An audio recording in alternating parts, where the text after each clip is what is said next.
ಅನುವಾದಿಗಳು ಈಗ ನೋಡಿ,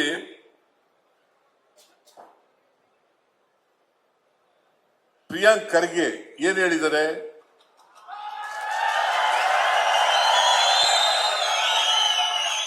ಏನ್ ಹೇಳಿದ್ದಾರೆ? ಸಾರ್ವಜನಿಕ ಸಭೆಗಳು, ಸಾರ್ವಜನಿಕ ಜಾಗಗಳಲ್ಲಿ ಯಾವುದೇ ಸಂಘ ಸಂಸ್ಥೆಗಳು ಸಭೆಗಳನ್ನ ಮಾಡಬಾರದು ಅಂತ ನಂಗೊಂದು ಪತ್ರ ಬರೆದಿದೆ. ನಾನು ತಮಿಳುನಾಡಿನಲ್ಲಿ ಮಾಡಿದ್ದಾರೆ, ತಮಿಳುನಾಡಿನ ಸರ್ಕಾರ ಏನ್ ಮಾಡಿದೆ ಅನ್ನತಕ್ಕಂಥದ್ದನ್ನು ರಿಪೋರ್ಟ್ ಅನ್ನ ಕೇಳಿದ್ದೀನಿ ಚೀಫ್ ಸೆಕ್ರೆಟರಿ ಮೂಲಕ. ಅದಕ್ಕೆ ಅವರಿಗೆ ಬೆದರಿಕೆಗಳು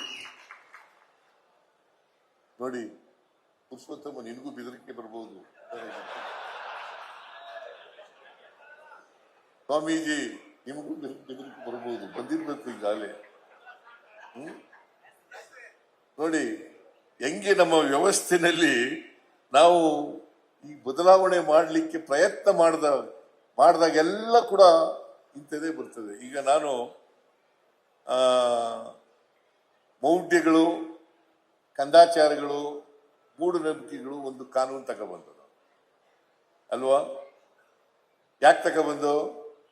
ಈಗ ಬಸವಣ್ಣ ಹೇಳಿದ್ರು ಮೂಢನಂಬಿಕೆಗಳೆಲ್ಲ ಹೋಗ್ಬೇಕು, ಕಂದಾಚಾರಗಳೆಲ್ಲ ಹೋಗ್ಬೇಕು, ಮೂಢನಂಬಿಕೆಗಳೆಲ್ಲ ಹೋಗ್ಬೇಕು. ಇದನ್ನು ಬುದ್ಧನು ಹೇಳಿದ್ದ, ಬಸವಣ್ಣನು ಹೇಳಿದ್ದ, ಅಂಬೇಡ್ಕರ್ ಕೂಡ ಹೇಳಿದ್ರು ಅಲ್ವಾ? ಆದ್ರೆ ಹೋಗಿದವ ಜಾತಿ ಹೋಗಿದೆಯಾ? ನಾನು ಎಲ್ಲ ಸಭೆಗಳಲ್ಲೂ ಕೂಡ ನನ್ನ ಅನುಭವದ ಒಂದು ಮಾತನ್ನ ಹೇಳ್ತಾ ಇದ್ದೆ. ಅದೇನಪ್ಪಾ ಅಂತಂದ್ರೆ, ಈ ಜಾತಿ ಸಮಾಜ ಸುಧಾರಕರು ಎಲ್ಲರೂ ಪ್ರಯತ್ನ ಮಾಡ್ತಾರೆ. ಜಾತಿ ವ್ಯವಸ್ಥೆ ಹೋಗ್ಬೇಕು, ಸಮಾನತೆ ಬರಬೇಕು, ಎಲ್ರು ಮುಖ್ಯವಾಗಿ ನೀವು ಬರಬೇಕು, ಎಲ್ರಿಗೂ ಆರ್ಥಿಕ ಸಾಮಾಜಿಕ ಶಕ್ತಿ ಬರಬೇಕು ಅಂತ ಹೇಳಿ ಭಾಷಣ ಮಾಡ್ತಾರೆ. ಆದ್ರೆ ಹೋಗಿಲ್ಲ ಅದು. ಅದಕ್ಕೆ ಬಾಬಾ ಸಾಹೇಬ್ ಅಂಬೇಡ್ಕರ್ ಅವರು ಪ್ರಯತ್ನ ಮಾಡ್ತಾರೆ, ಪಾಪ ಜಾತಿ ಹೋಗ್ಬೇಕು ಅಂತೇಳಿ. ಅವ್ರು ಯಾವ ಜಾತಿಗೂ ಸೇರಿದವರಲ್ಲ, ಮತ್ತೆ ಯಾವ ಜಾತಿ ಪರನೂ ಕೂಡ ಮಾತಾಡಿದವರಲ್ಲ. ಸಮಾಜದಲ್ಲಿ ಪರಿವರ್ತನೆ ಆಗ್ಬೇಕು, ಎಲ್ರಿಗೂ ಸಮಾನ ಅವಕಾಶಗಳು ಸಿಗ್ಬೇಕು, ಸಮಾನತೆ ಬರಬೇಕು, ಸಮಾಜ ನಿರ್ಮಾಣ ಆಗಬೇಕು.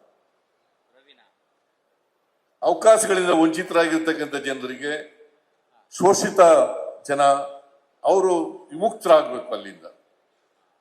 ಇದನ್ನ ಬಾಬಾ ಸಾಹೇಬ್ ಅಂಬೇಡ್ಕರ್ ಅವರು ಹೇಳಿದ್ರು. ಇದನ್ನ ನಾನು ಅದಕ್ಕೆ ಅನೇಕ ಸಂದರ್ಭಗಳಲ್ಲಿ ಹೇಳಿದ್ದೀನಿ. ನಮ್ಮ ಜಾತಿ ಬದಲಾವಣೆ ಆಗ್ಬೇಕು ಅಂತ ಏನು ಪ್ರಯತ್ನ ಮಾಡ್ತಾರೆ, ಜಾತ್ಯತೀತ ಸಮಾಜ ನಿರ್ಮಾಣ ಆಗ್ಬೇಕು ಅಂತ ಏನು ಪ್ರಯತ್ನ ಮಾಡ್ತಾ ಇದ್ದಾರೆ, ಅದು ಹೇಗೆ ಸ್ವಲ್ಪ ಸಮಾಜ ಸುಧಾರಕರು ಪ್ರಯತ್ನ ಮಾಡಿದಾಗ ಸ್ವಲ್ಪ ಬದಲಾವಣೆ ಆಗ್ತದೆ, ಆಮೇಲೆ ಮತ್ತೆ ಅದೇ ಇಂದಿನ ಪರಿಸ್ಥಿತಿಗೆ ಹೊರಟೋಗುತ್ತೆ. ಬುದ್ಧ ಮಾಡಿದಾಗ, ಬಸವಣ್ಣ ಮಾಡಿದಾಗ, ಅಂಬೇಡ್ಕರ್ ಮಾಡಿದಾಗ ಸ್ವಲ್ಪ ಬದಲಾವಣೆ ಆಗ್ತದೆ, ಆಮೇಲೆ ಮತ್ತೆ ಹಳೆಯ ಪರಿಸ್ಥಿತಿಗೆ ಹೊರಟೋಗ್ತದೆ. ಕಾರಣ ಯಾಕಪ್ಪ ಅಂತಂದ್ರೆ, ಚಲನರಹಿತವಾದಂತ ನಮ್ಮ ಜಾತಿ ವ್ಯವಸ್ಥೆ. ಚಲನೆ ಇಲ್ಲ. ಚಲನೆ ಸಿಗ್ಬೇಕಾದ್ರೆ ಏನ್ ಮಾಡಬೇಕು? ಆರ್ಥಿಕ ಸಾಮಾಜಿಕ ಶಕ್ತಿ ಬರಬೇಕು. ಆರ್ಥಿಕ ಸಾಮಾಜಿಕ ಶಕ್ತಿ ಬರದಿದ್ರೆ ಜಾತಿನೂ ಹೋಗಲ್ಲ, ಸಮಾಜನೂ ಕೂಡ ನಿರ್ಮಾಣ ಆಗಲ್ಲ. ಈಗ ಶಿಕ್ಷಣದಿಂದ ಬದಲಾವಣೆ ಆಗ್ತದೆ ಅಂತ ಹೇಳಿ ನಾವೆಲ್ಲ ಕನಸು ಕಂಡಿದ್ದು. ಬಹುಶಃ ಬಾಬಾ ಸಾಹೇಬ್ ಅಂಬೇಡ್ಕರ್ ಅವರು ಕೂಡ ಕನಸು ಕಂಡಿದ್ರು. ಅದಕ್ಕೆ ಬಾಬಾ ಸಾಹೇಬ್ ಅಂಬೇಡ್ಕರ್ ಅವರು ಹೇಳಿದ್ರು, ಶಿಕ್ಷಣ, ಸಂಘಟನೆ, ಹೋರಾಟ. ಶಿಕ್ಷಣ, ಸಂಘಟನೆ, ಹೋರಾಟ, ಇದ್ರ ಮೂಲಕ ಬದಲಾವಣೆಯನ್ನ ಬಯಸಿದ್ರು. ಶಿಕ್ಷಣದ ಮೂಲಕ, ಸಂಘಟನೆ ಮೂಲಕ, ಹೋರಾಟದ ಮೂಲಕ.